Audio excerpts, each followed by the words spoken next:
Good morning, how are we doing?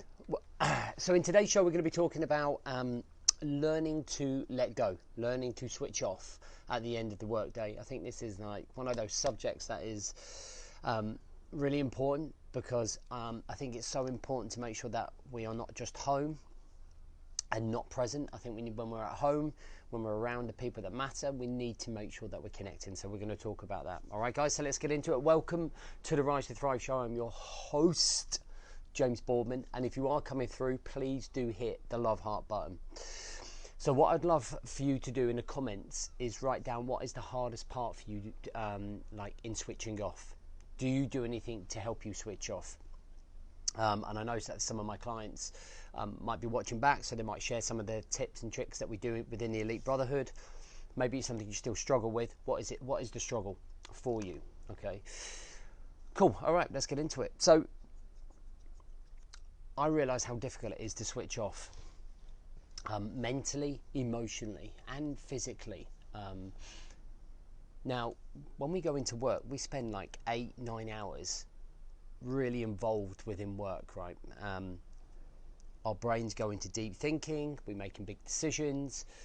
It's like frantic. It's like a snowball effect. You know, when at the top of the hill you put snowball in and it goes all the way downhill and it just becomes bigger and bigger and bigger. And that's, if you imagine that, and that's the intensity of the way that your brain's working whilst at work, that gives you an indication about the momentum that your brain is using whilst at work. And at some point cognitively you'll become quite exhausted. Okay, you'll become quite tired through that. And then at the end of the day, not only do we have a tired, overwhelmed, mentally and emotionally man, we have a guy who just can't switch off from thinking about work because it's been 8-9 hours where you've just been involved in that environment. And I find that this is a struggle, probably even more so like running your own business, that it's very difficult to stop switching off. And sometimes I found myself sitting on a sofa and thinking about work, like thinking about like what I have to do, thinking about what's next, what's tomorrow, some of the things that happen during the day, and it ends up becoming like super overwhelming. And you are listening to your wife or the kids are talking to you, but actually you're not there. Like you're not there, you're thinking about work. Okay. So I think there's like a set routine that you can go through that allows you to be able to detach yourself from here, right? Detach yourself from here to then be able to leave work behind, to then go into focus to being the family man, the man around the house. Okay. So guys, what I've asked is that I've asked, if you've just coming through, in the comments, what I want you to do is put, if you do anything, what do you do to help you switch off from work? And if you struggle with this, what's your biggest struggle? So yeah, we come home and we're completely immersed in this, right? We're completely immersed in our work. So what we have to be able to do is go through a structure, a routine and a system that allows us to stop thinking about work, put it on pause, transition, and then put ourselves into a different type of mindset, so that we put on the dad hat, we put on the husband hat, whatever that might be. So I'm going to go through that structure, that routine and that system with you guys. And I shared this on the 5-day challenge briefly last night, and I thought it would be a good subject to bring up this morning. Now, there's no point in just listening to me doing this, right? What I want you to almost do is almost write this down or make a mental note of it so you can write it down after, so that you can actually implement this next week or even tonight, or start tonight. So when you think about your finishing time, I'm just going to use an example of 1700. That's when majority of people finish work, right? 5 o'clock at night. So let's say that you finish at that time, but you can take this structure, this routine and system, and you can apply it at any point of the day depending on what time you finish. So the first thing that I feel that we need to do is be able to get everything that's going on in our head out.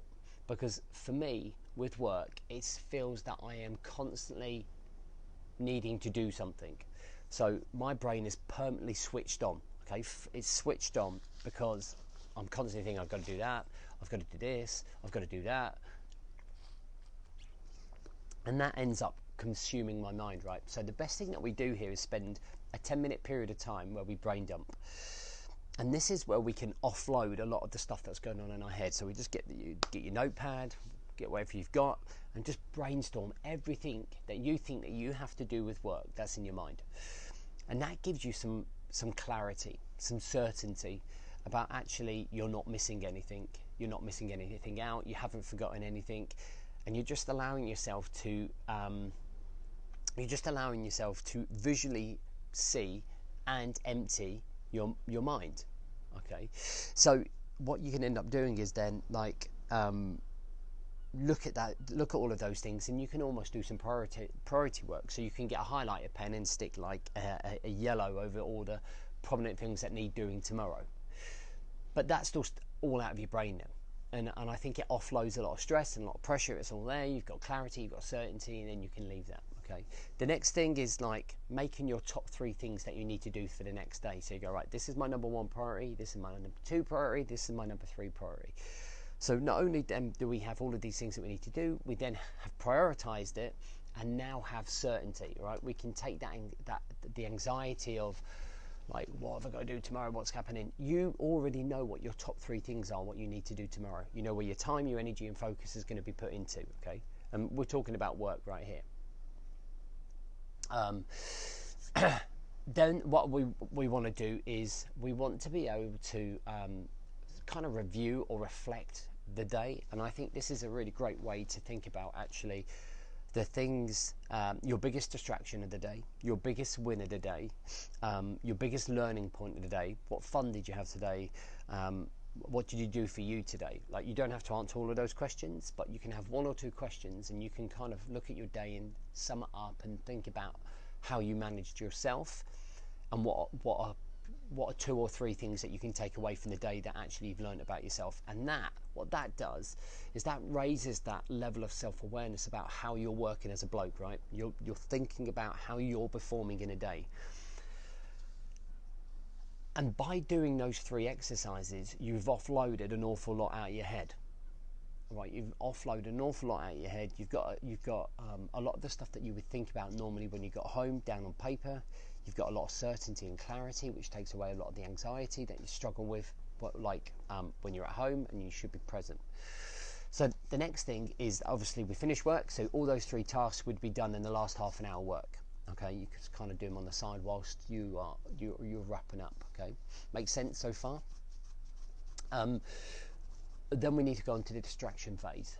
So like the distraction phase is when we start thinking about something else, when we start putting our mind into something else. Now I think the great way to do this is a 2-step process. Number 1 is listening to something that really interests you. Now you could listen to an audiobook. An autobiography I think is absolutely perfect. What I don't think you should be listening to is like necessarily how to do stuff, okay, because you don't want to fatigue the brain anymore. It's more about interest. It's kind of like watching Netflix but audio, right? So you're listening to someone's story. Listen to a podcast. Podcast I like is Diaries of a CEO.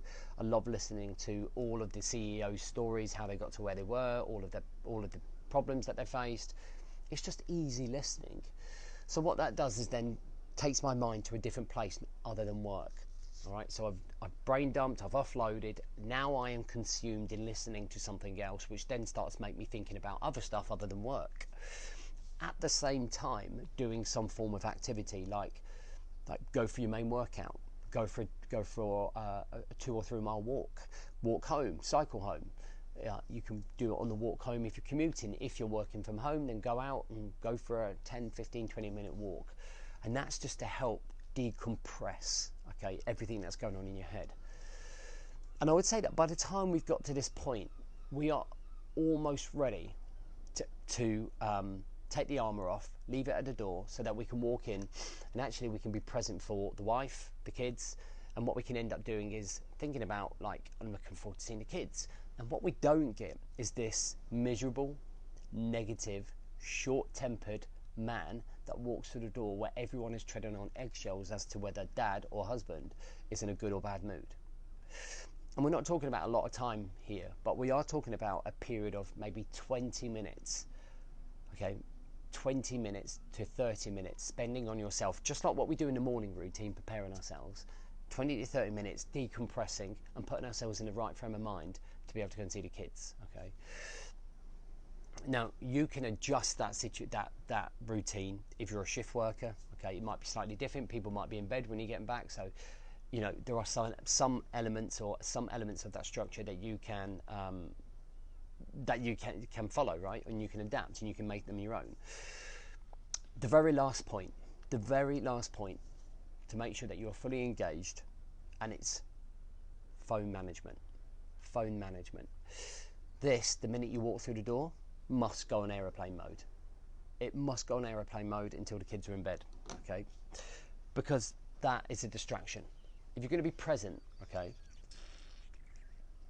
you are going to be present for your family, you must take away all distractions. Now you've just cleared your mind. What is the point in then looking at this if something to do with work comes up, or an email comes up, or you want to go scrolling on TikTok, or you want to go on Instagram, or you go on Facebook and then you get emotionally triggered? The idea is clearing out your mind and your system so that you can be fully present.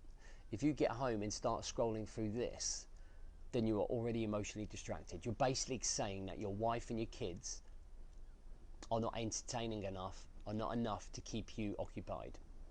This goes on aeroplane mode and it goes in a drawer until the kids are in bed, okay? And then allow yourself to do whatever you need to do. But that's important. So, okay, let's summarize. First thing to do, brain dump, okay? Get your head clear. Prioritize, so write down the top 3 things that you need to do for the next day, all right? Super simple, giving you that priority, that clarity, that certainty. Reflect and review your day. Learn about 2 things about yourself that you can take into the next day. Start improving, start keeping that self-awareness at its highest level. Distraction phase. Distraction phase is listening to something that is interesting, that's easy listening, that distracts your mind, and then with a form of activity between 10, 15, 20 minutes, whatever it might be. And then the last one, switch your phone off. If you follow that process, and I'm not saying to the T, because you're going to have to adapt it slightly for you, I over a period of time, okay, it doesn't just happen once you do it the first time, but over a period of time, if you're consistent and you do it all the time, you're going to get into a great routine of switching off this and then going into the family life. And I would pretty much put money on the fact that your family life in the evening would be 100 times better if you could follow this process. But again, you've got to need to do it, you've got to show up to do it. I think you probably need accountability to do it. I think there's different systems that you can test, i.e. you can take what I've given you as a basic thing and then kind of improvise. All right, so hopefully that makes sense to you. I'd love to know what you think of those things. In the comments, let me know if that a lot of those things make sense to you. Let me know if they're achievable for you. Let me know what you're going to take away from this and how you're going to implement this. Doing all of this post-show work just tells me that you're actually going to action this, because it's pointless me sitting here in a shelter telling you how to do all this and you don't do any of it. Okay, yeah, implementation is king. All right, intention is wasted time. Wasted time thinking and dwelling. All right, so I want to see what you're going to do in the comments down below and make it happen. All right, lads, I will see you Monday. Oh, finally, if you haven't joined us for the program, our Elite 28 day closes at 5 o'clock this afternoon. If you're on our challenge, okay, it doesn't close till Sunday and you get the benefits of even more bigger discount. But we've knocked off 50 quid. There's a bonus week. We start Monday. If you're ready to go and you're going to be in our world and you're going to implement all of the subjects that we've just been speaking about, like, now is the time. Like, I don't understand what you would wait for. So let's get to it and I'll see you on the other side.